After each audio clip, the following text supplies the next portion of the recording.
What is going on, guys? Welcome back to my channel. And today we're going to talk about whether it's possible to ban Bitcoin. So if you are a government, maybe you're the president in your country and you have a lot of power, are you even able to do so? Is it possible on a technological level?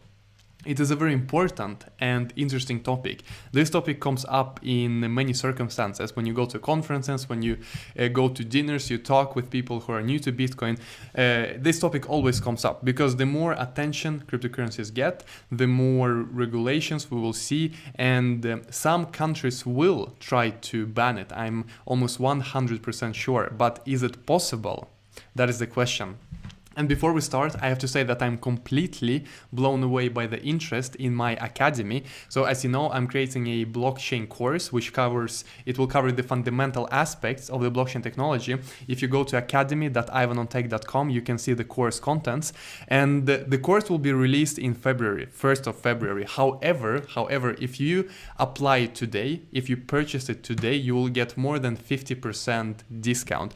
And I just mentioned it in one video before, and we have already over 150 applications, and we will have a limited amount of people joining.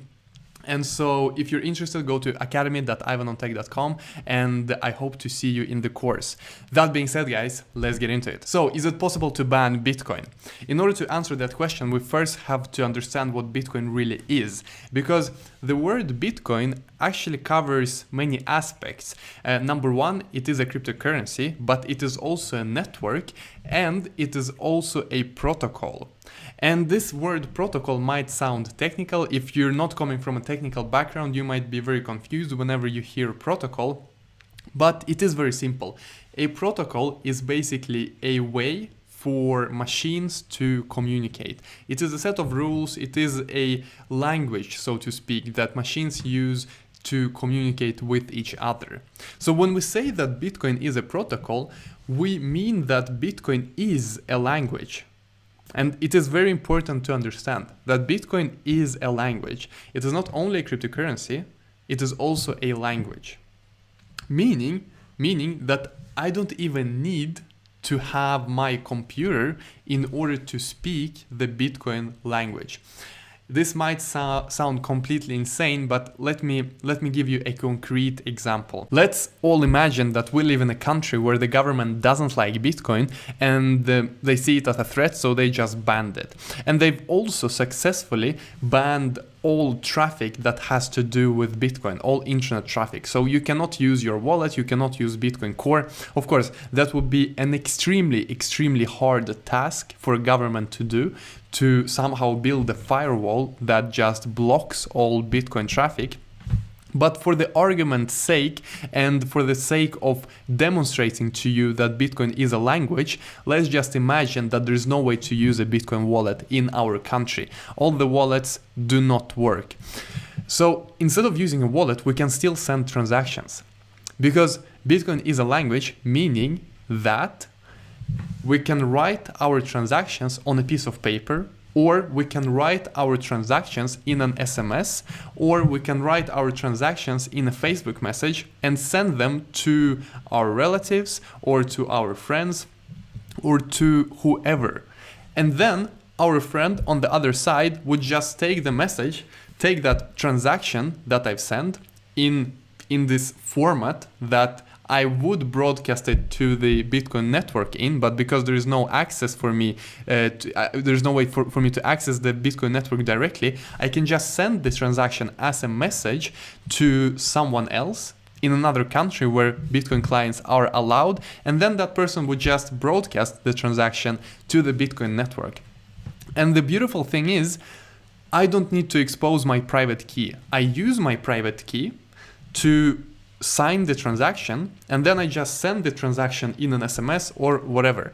So this is what we mean when we say that Bitcoin is a language. I mean, theoretically, I could call someone and just speak the transaction to them. For example, we can encode the transaction in hexadecimals, and I could just, say all these letters like A, C, B, 1, 2, and the person on the other side would just record it with a pen and then broadcast it, because you know these letters are just numbers in hexadecimal format. So as you can see, there is no way to ban Bitcoin on a technological level, because Bitcoin is a language, and if all the Bitcoin wallets are somehow technologically banned from the internet traffic is cut off, it is still possible to broadcast these transactions. And so, for example, as we mentioned, if you live in a country where Bitcoin is allowed and I live in a country where Bitcoin is not allowed, I just send a transaction to you. I do not need to expose my private keys to you at all, because the transaction is already signed with my private key, and then you just broadcast it on the Bitcoin network. And this is really the beauty and censorship resistance at its core. And I would argue that in that sense, it is impossible to completely ban Bitcoin. Of course, it will make it extremely hard to use, because now you have to write the transaction in a text message, and then you need to have someone on the other side broadcasting the transaction. But it is not impossible, it is still possible. And before we see that governments try to ban Bitcoin clients, because that is extremely hard. I mean, personally, I'm not even sure that is possible, to ban all clients. But before we see that, we will, of course, see that governments who are afraid of cryptocurrencies and who do not want to see this change, they will try as a first step to ban exchanges, to ban sending fiat to crypto exchanges, and so on and so forth. So all of these players in the ecosystem that support the Bitcoin ecosystem but are not Bitcoin, they will be first to be attacked if we live in a country where the government wants to get rid of Bitcoin altogether. And then maybe as step number 2, they would try to ban Bitcoin traffic. But at the end, it is still possible to just send a text message. So something to keep in mind. And I think the most important lesson in this video is that Bitcoin is a language, because Bitcoin is a protocol, meaning that I can send my message and then someone else can just broadcast it to the actual network. So guys, I hope you learned something. I hope you found this video useful. And also, it is possible to cripple Bitcoin in your country, but to stop this global change is completely impossible in my view. So in that sense, you cannot ban Bitcoin, but you can ban yourself from Bitcoin. And I think resisting this change is simply not an option. However, I'm sure some countries will still try to do so, and we will just have to see how that develops. What do you think, guys? Do you think it's possible to ban Bitcoin or not?